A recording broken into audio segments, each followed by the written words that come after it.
This video is sponsored by Sunflex UK. If you have a house with a steeply sloping garden, building a terrace is the cheap way to create more usable space. But terrace walls are short, so you end up with a series of small stepped spaces. If you really want to cut into the hillside and make one large flat space, the only way to do it is build a retaining wall. I designed a house extension to this property in suburban Edinburgh back in 2019. Being on a steep hill, the further back we took the new building, the deeper we had to cut into that hill. Building a house into a hill is feasible, but it creates problems.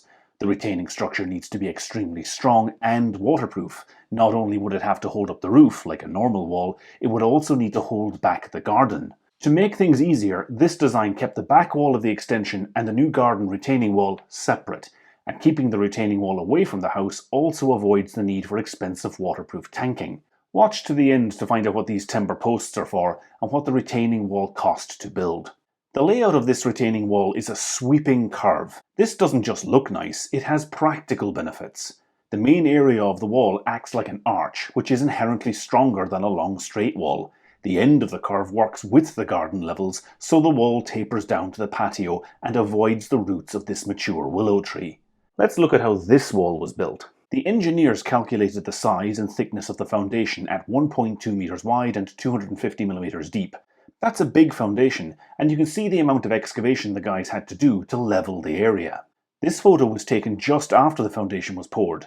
The steel reinforcing bars are poking out of the concrete because these would be integrated into the retaining wall. Without this, the retaining wall could be pushed off the foundation by the force of the ground leaning against it. Connecting the wall and the foundation using steel makes the entire structure act as one element rather than two separate parts. We considered making the wall itself from poured concrete, but that would be expensive because we would have to form a temporary mold to pour the concrete into. So the engineer suggested a system called Stepock, made by Ibstock, which uses hollow concrete blocks that interconnect and are then filled with concrete. I was able to talk to a very helpful fellow called Tim on the Ibstock technical helpline to work out how to build the Stepock system on a radius. Tim sent me these drawings showing how large a gap I could design between the blocks at the rear of the curve. If the gaps were too large, the concrete would leak out before it set. The steel reinforcing bars come up through the blocks and then the cavities are filled with concrete. This makes a very strong retaining wall using relatively modest amounts of concrete. At the highest point, this wall is holding back over 1.2 meters or 4 feet of garden. Of course, if you build a concrete wall at the bottom of a hill, you need to consider what to do with the rainwater that runs off that hill. If it gets trapped behind the wall, it will eventually break through the concrete and destroy the wall. To address this, we designed in drainage. First off, we coated the back side of the Stepock blocks using blackjack. It's a waterproof paint made from bitumen. We then laid a porous plastic drain pipe at the bottom of the wall and filled in the area behind the wall with loose rubble. We reused these bricks left over from demolition and clay tiles that had been stripped from the roof of the house. It was cheaper than throwing them into landfill and buying new gravel to fill in the gap behind the wall. Using large chunky rubble like bricks and tiles encourages the water running off the hill to drain down to the pipe at the base of the wall. We then connected that pipe to the drainage system through a gap at the bottom. By now you're probably wondering about the wooden posts. They are a protective barrier designed to prevent someone falling over the wall from the garden. The client loves them. They sent me this photo showing off the LED backlights we installed. But back when I was getting the design through the building regulations approval process, I tried to argue that we didn't need a barrier at all. I suggested we create a planting bed at the back of the retaining wall and fill it with dense shrubs so that people couldn't reach the edge and fall over. After some back and forth, I was eventually overruled by the building standards officer. He cited a section in the building regulations that says protective barriers are necessary to prevent people in and around buildings from an accidental fall and an unguarded change of level. The cutoff point is 600 millimeters. If the change in level is more than that, then a protective barrier is necessary. I could have just made the wall taller and that would have been enough. The barrier had to be 900 millimeters above the garden to comply with the regulations. That would have made the wall over 2 meters tall from the patio side. It would block out light and the view of the garden from the new extension, so that was a non-starter. Initially, we considered using glass supported off steel posts for the barrier, but this caused its own problems. Protective barriers made using glass are very thick, laminated and toughened, so getting this bent to match the curve would be hugely expensive. Using straight glass on a curved wall would lead to awkward geometry. The glass panels would have to be faceted to follow the curve. Then there's the problem of keeping the glass clean, a never-ending task when it's located in a garden. After some discussion with the client, I suggested using timber instead. I developed the design using a series of posts, bolted into the wall at regular intervals. The building regulations require the gap between vertical posts in a protective barrier to be no more than 100 millimeters apart. That's supposed to represent a child's head. This applies to balconies and stairs and is easy to comply with using metal outdoors or timber inside.